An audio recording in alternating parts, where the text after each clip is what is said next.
what to talk to this patient about. If she comes back at low risk, the likelihood is that this is not a malignancy. And if she comes back at high risk, it doesn't guarantee it's a malignancy. But unless you're a experienced and skilled cancer surgeon, you're going to want to get that patient to the GYN oncologist. You want to, if you're in a primary or secondary hospital, you want to get that individual to that tertiary care facility. Because the best chance that we have in getting a good outcome with ovarian cancer is in fact the first time we operate on that woman. That initial, you don't want to open her, find the cancer, and close her up. That is the worst thing that you can do for this woman. Now, at Northwestern, it's more of a counseling tool. We have 24-hour GYN oncology service. We're obviously, as you saw in the introduction, a comprehensive cancer center. But that is not the typical venue for healthcare in the United States. It's smaller hospitals, suburban, exurban, rural, perhaps even inner city, where there is no GYN oncologist, there may not even be a surgical oncologist there. And so it's critical for our own well-being, to be very selfish and honest with you. The last thing we want to do is open up a patient and find a gross malignancy and not have somebody to come in to do the surgery at that time, to have to close that patient up and then send her out, expose her to a second anesthesia, and in fact have a considerably poorer outcome. This is not perfect. It is not going to give us the correct answer all the time, but it is far better than CA-125 alone, far better than ultrasound alone, and in fact gives us information that we historically never had before. So, we have time for questions. I want to thank you all for waking up early. The future is bright. But unfortunately, when it comes to cancer genetics, the future is still the future. We still have a lot of work to do to applying this to the care that we provide in our offices. We get started with questions.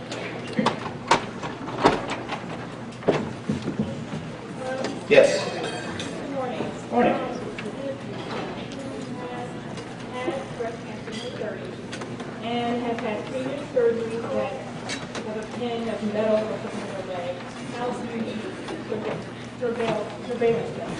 Can't use an MRI. Ultrasound. She's had mastectomies. You don't have to. You have no surveillance options. Because, can I say? Let me make it simple. If she didn't have the metal, whatever, you still have no. The problem with prophylactic mastectomy, I know this sounds weird. The problem is you remove the opportunity for surveillance. So while you're going to have reduction, considerable reduction in her risk of developing cancer, if she does get cancer, it is likely going to be an advanced metastatic process.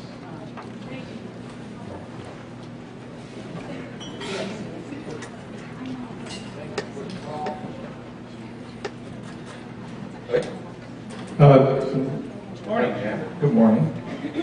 I had two quick questions. I think they're quick. Dr. Stefanik yesterday suggested that the decrease in breast cancer that occurred following diminution in the use of hormone therapy after the WHI was related to the decrease in hormone use, and further showed that hormone use in the U.S. had continued to fall. I thought you showed a slide that showed that breast cancer was actually rising again, and in spite of the fall in hormone therapy after menopause. I wonder if you could comment. And the second question is, in a BRCA-positive patient who's had her breasts removed, what is our point of view as to the use of hormone therapy after menopause in her case? First answer first. I have never been a proponent of those data that ostensibly correlated the drop in hormone use post-2002 with an ostensible drop in breast cancer risk in 2003. It made no sense biologically. And what we're seeing now is a slight increase in the rate of breast cancer despite what is well described as a continuing fall in postmenopausal hormone use. Clearly, there are for some women that may be true, but from a community or population base, I don't think there's much biological plausibility for that. Had you found a drop in hormone use and then found a acute drop in breast cancer 4 to 5 years down the road, which is the time that most malignancies take to occur, that would have made more biological sense. The quid pro quo that you stopped, there was this drop and there was this immediate fall in breast cancer rate, just doesn't have any biological plausibility. With regard to the second question, we clearly use, now she's BRCA, she had prophylactic mastectomy, not for breast cancer, correct? Correct, for prophylactic. We have absolutely no concerns about using hormone therapy, but I will tell you this. The surgeries that we typically recommend for patients who are having their tubes, ovaries removed also include having their uteruses removed. 2 reasons for that. Number one, especially with the new information about sticks and scouts, even the best skilled surgeon is going to leave some tube behind on a BSO if the uterus is intact. So that's one reason why we'd like to have the uterus removed. The second reason is that if she's having her tubes, ovaries removed before her breasts, we can then give her, if we remove her uterus, estrogen alone if she becomes symptomatic. And we know that that estrogen alone therapy will not impact her risk for developing breast cancer. Thank you. Yes, thank you for the lecture. It's sort of time honored that on a routine exam for women's health, you do a pelvic exam. The U.S. Preventive Service Task Force says that's a D, I believe, for ovarian cancer screening. And is there any, basically, benefit to the routine pelvic exam in regards to ovarian cancer or other screening? I agree with both of those comments. The pelvic exam still plays an important role in an annual evaluation. But it also has been shown to be a very poor screen. And in fact, one of the things that we changed in our program coming back from this meeting in London with all the program groups is we've stopped doing pelvic exams for our ovarian cancer, in our ovarian cancer program, because there was nothing that we found on pelvic exam that we didn't see on our ultrasound. All our patients get an ultrasound, blood work, etc. So I'm not going to take issue with your question, and not even the way you asked the question, but what you said was correct. But we don't do a pelvic exam just to evaluate women for ovarian cancer. I think what you're seeing is that we don't have effective screening for ovarian cancer. The pelvic exam is important. You're going to find that nexal masses, a percentage of them are going to be malignant. But to use it as a tool to screen the population for ovarian cancer is a D. It doesn't work. Ultrasound doesn't work.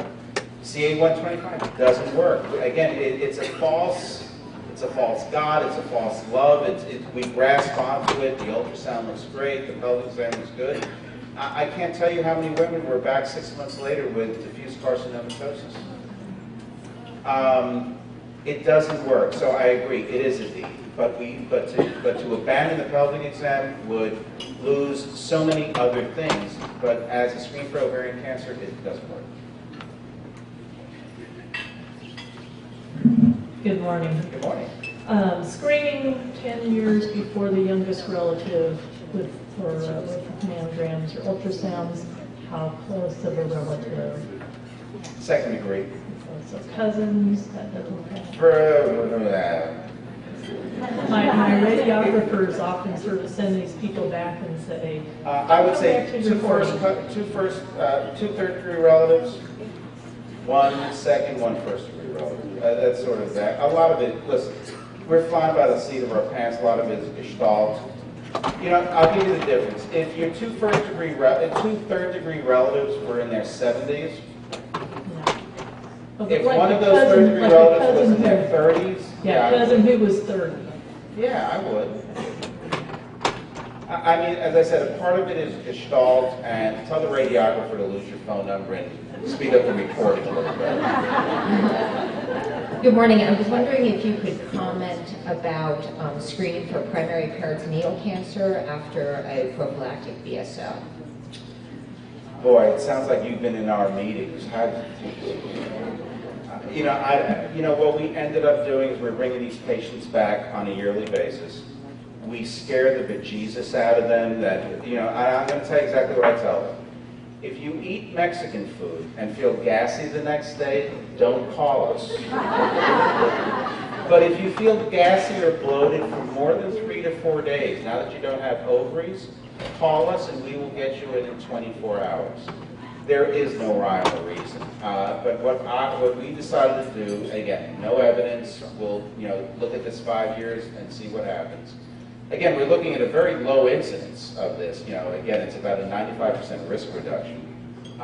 Is we bring them in once a year, we do a transvaginal ultrasound, find nothing, hopefully, talk about symptoms. All of our participants in our program know to call us, know what to look for. But what we ended up doing is we went to a 1-2-4 system, being seen once a year, twice a year, 4 times a year. So 4 times a year are BRCA mutation carriers and Lynch carriers. Twice a year, my mom had ovarian cancer, my sister, whatever. Once a year is that woman, she had a BSO, whatever, but also the breast cancer population with no history of ovarian cancer, because they turn out to not have a profound increased risk of ovarian. So no CA 125? They all get a CA 125, they get an ultrasound, we talk to them, we stop with the pelvic exam, it doesn't do it. And I've had nobody who's complained about not having that pelvic exam. Are there still negative implications for younger relatives, first, second, third degree, of women who get genetic testing, as far as getting insurance and things like No, that? so, can I tell you something? Almost zero. Perfect. I'm sure if we make the wrong choice in the next election, though, that'll change. No comment. No comment. But no, I will tell you, I haven't done an alias genetic test in about a decade, seriously, sending in a Jane Doe or Mary Smith or something. I've not done it, and I have not noted any implications, but we actually tell them if there are problems, let us know that there have been none. I have a young patient whose mother died, and the entire family the kids all have Lynch syndrome, and so she's on the pill. I've done 2 endometrial biopsies each year with suboptimal tissue because she's on the pill. That's fine. So can I stop attempting to do an endometrial biopsy? Do a transvaginal. You don't have to do an endometrial, but do a transvaginal ultrasound. Again, the criteria, you bring up a great point, the criteria were not based on the knowledge that IUDs, etc. Now again, the IUD would help with her endometrial, it's not going to impact her ovarian. So leaving her on the pill is going to impact her endometrial, impact her ovarian. She doesn't have an increased risk of breast. I get a transvaginal on an annual basis. Unless she had some sort of irregular bleeding, I would treat it differently. If she had a regular bleeding that she could not associate with, I left my pills at home or didn't use, I'd probably do an endometrial. I have a very low threshold to do an endometrial biopsy, but if she's doing fine, just do a TBU. Use like a 4mm criteria, it'll be fine. Quick question over here. Hey, BUS, the bane of your existence, this variant. I have a patient that had a variant in a sister that ended up with breast and ovarian cancer. She, early in her 40s, had breast cancer, was tested and was told she had a variant. Again, was unaware that in other nations other than this beautiful United States, it is considered a positive.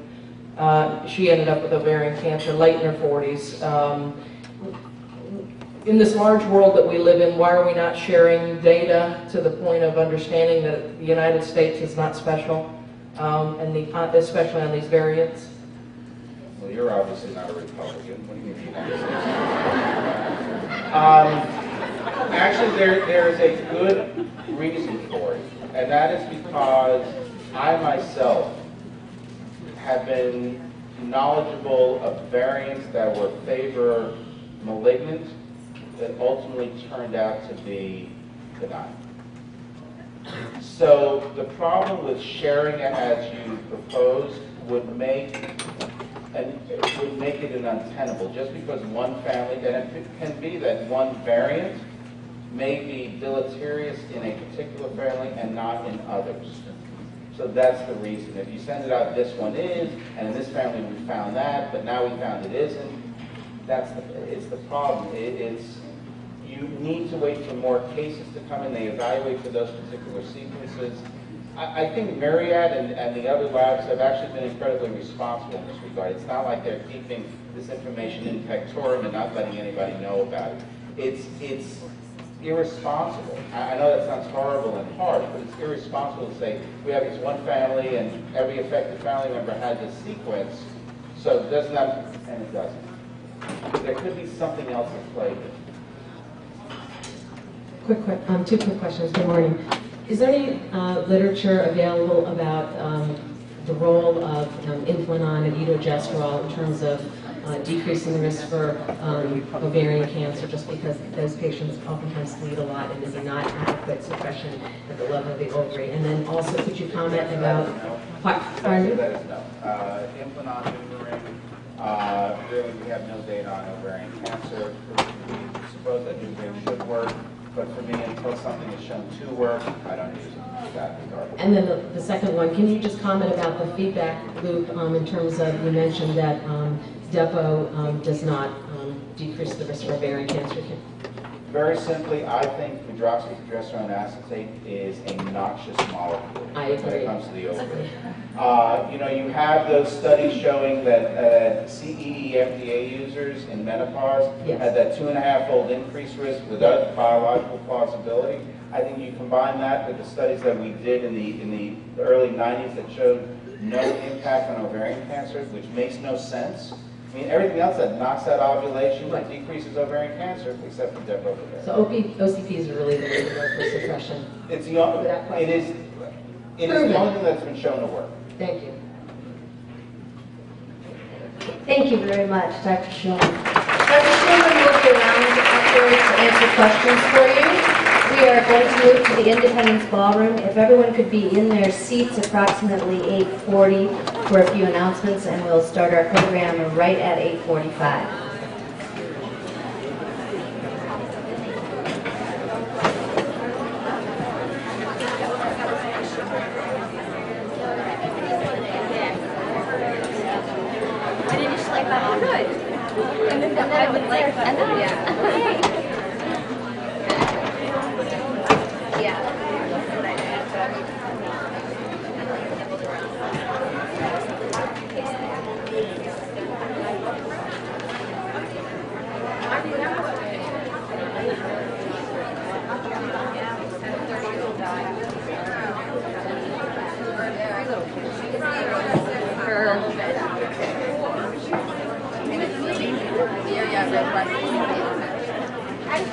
Can I tell you something? I saw it in genetic counselor.